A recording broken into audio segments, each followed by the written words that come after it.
Rule number 5, अपने बच्चों को कुछ भी ऐसा ना करने दें जिनकी वजह से आप उनको नापसंद करने लगें। ये चैप्टर इस बुक का बहुत इंपॉर्टेंट चैप्टर है। इस चैप्टर में लेखक ने पेरेंटिंग को लेकर काफ़ी बातें कही हैं। इसमें कई ऐसी बातों को कहा गया है जो आज नॉर्थ अमेरिका में वो चीज़ें बैन कर दी गई हैं, जैसे बच्चों को ज़्यादा बाउंडेशन में रखना, उनको मारना पीटना।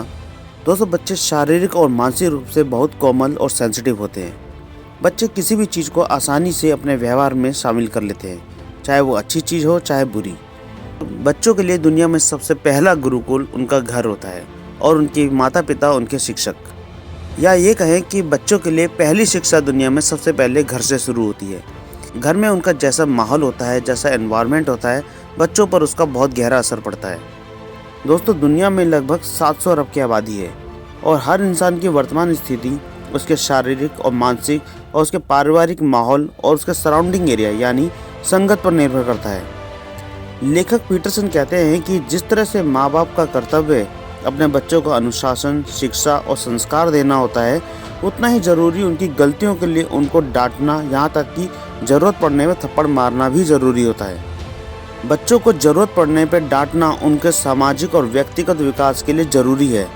डांटना एक तरह से उन्हें सही और गलत के बीच अंतर करना सिखाता है। बच्चों के साथ कैसा व्यवहार होना चाहिए? लेखक पीटरसन कहते हैं कि हर बच्चों का नेचर अलग अलग होता है। कई बच्चे बचपन से ही आक्रामक और शैतान स्वभाव के होते हैं, तो कई बच्चे बचपन से ही शांत और सेंसिटिव नेचर के होते हैं। आजकल मैं कई पेरेंट्स की अलग अलग चिंताएं देखता हूँ। कई माँ बाप के बच्चे अगर आक्रामक, बेचैन और शैतानी नेचर के होते हैं तो उनकी चिंता ये होती है कि उन्हें कैसे शांत और व्यवहार कुशल बनाया जाए। और इसके विपरीत कई पेरेंट्स की चिंता ये होती है कि अगर उनके बच्चे ज़रूरत से ज़्यादा शांत और सीधे स्वभाव के हैं तो उन्हें कैसे थोड़ा तेज और चालाक बनाया जाए ताकि वो अपनी सुरक्षा स्वयं कर सकें। और दोस्तों, हम यहाँ बात कर रहे हैं कि पेरेंट्स का अपने बच्चों के प्रति कैसा व्यवहार होना चाहिए। तो इस पर लेखक कहते हैं कि एक तरफ अगर माँ बाप का कर्तव्य अपने बच्चे को अनुशासित, सामाजिक और शिक्षित बनाना है, तो वहीं उनका कर्तव्य बनता है कि अपने बच्चों को उनकी गलती के लिए या गलत व्यवहार के लिए उन्हें डांटें या ज़रूरत पड़ने पर थप्पड़ भी मारें। बच्चों को उनकी गलती के लिए डांटना या कभी कभी उनको मारना उन्हें सही और गलत में अंतर करना सिखाता है। उनकी हर गलत हरकतों को इग्नोर नहीं करना चाहिए। कई देशों में तो गुड पेरेंटिंग वर्कशॉप भी दी जाती है ताकि बच्चों को शिक्षित और संस्कारी बनाया जाए। जो माता पिता अपने बच्चों की हर बातों पर ध्यान देते हैं, उनकी हर एक्टिविटीज़ को गौर से नोटिस करते हैं, तो उन बच्चों को बड़ी खुशी मिलती है। और इस तरीके का इस्तेमाल करके माता पिता अपने बच्चे के व्यवहार को निश्चित रूप से बेहतर बना सकते हैं। दोस्तों, हर माता पिता को अपने बच्चों की भावनाओं को समझना चाहिए और उनकी भावनाओं की रिस्पेक्ट करनी चाहिए। अपने बच्चे की किसी भी दूसरे बच्चों के सामने बेइज्जत ना करें, उनका किसी भी दूसरे बच्चों से कंपैरिजन ना करें। इससे उनके आत्मविश्वास में कमी आती है और वो हमेशा के लिए दब्बू और संकोची नेचर के बन जाते हैं। दोस्तों, बच्चे एक ब्लैंक क्लीन स्लेट या एक कैनवस की तरह होते हैं। ये हर चीज़ स्कूल या सोसाइटी में नहीं सीख सकते।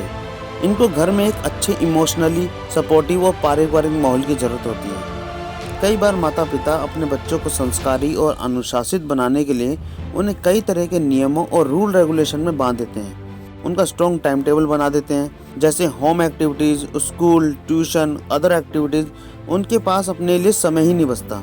उन पर कई तरह की रोका टोकी लगा देते हैं। वे एक तरह से एक रोबोटिक लाइफ जीते हैं। और अगर दोनों माता पिता वर्किंग है तो वे अपने बच्चों को प्रोडक्टिव टाइम दे ही नहीं पाते। कोशिश करनी चाहिए कि पेरेंट्स का अपने बच्चों के प्रति हमेशा दोस्ताना व्यवहार होना चाहिए ताकि वो अपनी हर फीलिंग्स को अपने माँ बाप के साथ शेयर कर सकें। दोस्तों, जो माता पिता अपने बच्चों को अनुशासित करने की जिम्मेदारी नहीं निभाते, उनको उनके हालात पर छोड़ देते हैं, उनके साथ समय नहीं बिताते, उनकी भावनाओं की रिस्पेक्ट नहीं करते या उनकी भावनाओं को नहीं समझते, उन्हें इग्नोर करते हैं, तो बताइए आप ऐसे बच्चों के लिए कैसे भविष्य की कामना करते हैं? क्या ऐसे बच्चे भविष्य में फिजिकली, मेंटली और इमोशनली स्ट्रांग बन पाएंगे? जी बिल्कुल नहीं। राइटर कहता है कि घर में व बच्चों पर नियम, कायदे व अनुशासन होने चाहिए। जैसे घर में बच्चों को कब तक आना है। अगर उन्हें घर पर आने में कभी देर हो जाए तो उन्हें मारने डांटने के बजाय उनसे लेट आने की वजह पूछे। हो सकता है कोई जेन्युइन रीज़न हो। उन्हें घर लेट आने के नुकसान बताएं, उनसे लॉजिकल क्वेश्चन करें। इस तरह बच्चों को माता पिता के टोकने की सही वजह पता लगेगी और इस तरह से आप भी कई तरह की परेशानियों से बच पाएंगे और बच्चों की सही परवरिश हो पाएगी। बच्चों पर नियम कायदे इतने भी सख्त नहीं होने चाहिए कि उन्हें अपने घर ही कैद लगने लगे या फिर उन्हें बाउंडेशन फील हो। रूल नंबर 6, दुनिया की आलोचना करने से पहले अपना घर संभालें। दोस्तों, दुनिया में लगभग 700 अरब की आबादी है और दुनिया में हर इंसान की अपनी अलग सोच, अपनी अलग पहचान होती है और हर इंसान का दुनिया को देखने और समझने का अपना अलग नज़रिया होता है। तो हमें दुनिया वैसी ही दिखती है जैसे हमारा सराउंडिंग एरिया यानी हमारी संगत होती है। दुनिया में ऐसे लोगों की कमी नहीं है जो हमेशा दूसरों को क्रिटिसाइज़ करते हैं। वे लोग बिल्कुल नेगेटिव नेचर के होते हैं। उनका काम होता है कि हमेशा अपने आसपास या दुनिया की हर चीज़ में कोई ना कोई कमी निकालना, पर उन्हें अपने अंदर कभी कोई कमी नज़र नहीं आती। जैसे कई लोग कहते हैं सरकार को पोल्यूशन घटाना चाहिए, पर खुद जगह जगह गंदगी फैलाते हैं। राइटर पीटरसन कहते हैं कि हमें दुनिया की आलोचना करने से पहले खुद का घर यानी कि हमें खुद को स्वयं को सुधारना पड़ेगा।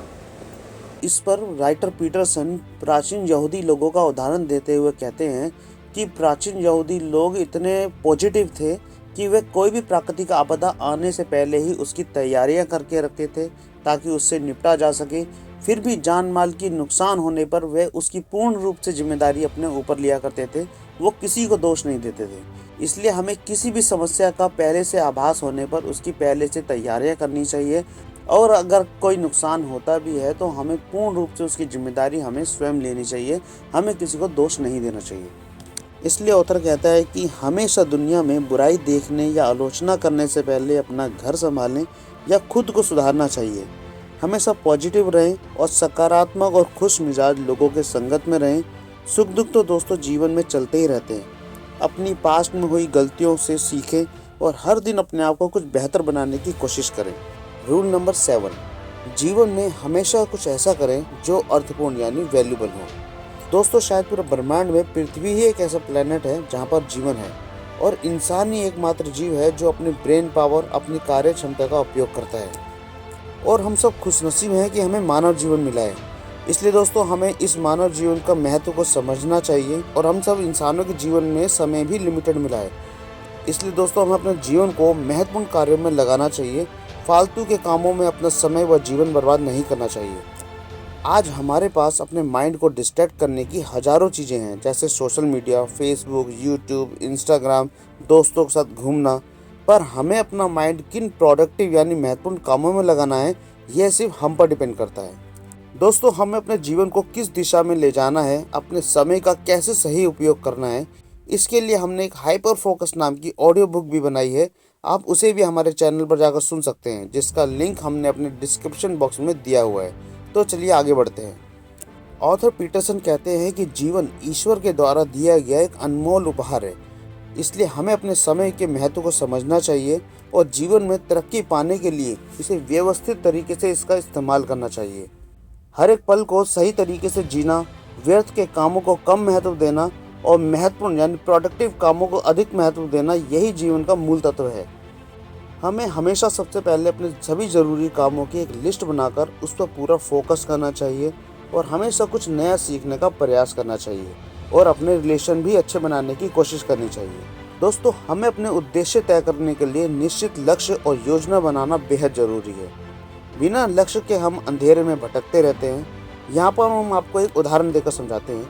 जैसे कई स्टूडेंट अपनी स्टडी कंप्लीट करने के बाद भी काफ़ी समय तक अपना कोई करियर ऑप्शन डिसाइड नहीं कर पाते, बिना लक्ष्य के इधर उधर भटकते रहते हैं। और कई स्टूडेंट तो अपना कीमती समय लव अफेयर, फ्रेंड्स के साथ फालतू घूमने फिरने में या सोशल मीडिया में बर्बाद कर देते हैं और फिर उनके जीवन का कीमती समय भी निकल जाता है। इसलिए मेरा उन सभी स्टूडेंट से रिक्वेस्ट है कि अपना कीमती समय फालतू के कामों में बर्बाद ना करें और अपने जीवन में एक लक्ष्य बनाएं और अपने साथ अपने परिवार का भी जीवन को सफल बनाएं। इसलिए फाइनली दोस्तों, ऑथर कहता है कि जीवन में कुछ ऐसा करें जो वैल्यूबल हो, जिससे आपके जीवन में सफलता मिले। दोस्तों, हम आपके लिए ऐसी ही चुनिंदा best selling books audio books के रूप में लेकर आते रहते हैं। अगर आप हमारे चैनल पर अभी नहीं जुड़े हैं तो प्लीज़ हमारे चैनल को लाइक, शेयर एंड सब्सक्राइब करें।